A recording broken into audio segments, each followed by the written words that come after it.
जय माता दी, नमस्ते, प्रणाम। आप सभी लोग का स्वागत है मेरे चैनल में। आज आप सबके बीच में एक बहुत ही प्यारा सा नाच गीत लेके आए हैं। गीत अच्छी लगे तो लाइक, सब्सक्राइब, शेयर करें और अपना प्यार दुलार आशीर्वाद जरूर दें। प्रेम से बोलिए जय माता दी।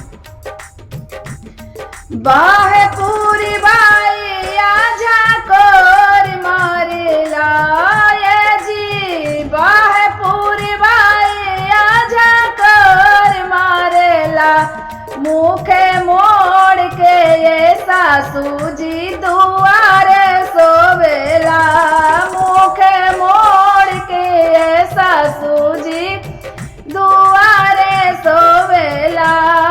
सासू जी के बोलिया ये कैसे लागेला, जैसे बिजुली के तारे करेंट लागेला, जैसे बिजुली के तारे करेंट लागेला।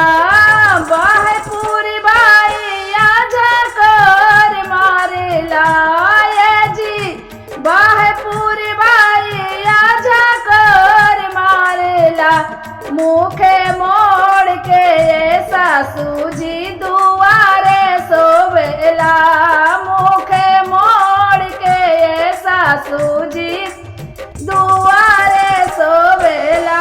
जेठनी जी की बोली आए कैसे लागेला, जैसे सावन के निबियाती तैया लागेला, जैसे सावन की निबियाती तैया लागेला।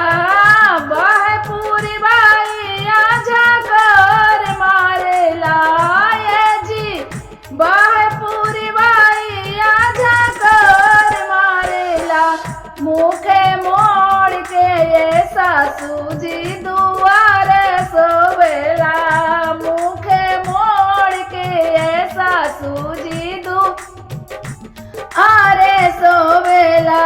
नंदी जी के बोली आए कैसे लागेला, जैसे माघ के मीर चाती तैया लागेला, जैसे माघ के मीर चाये तीत लागेला।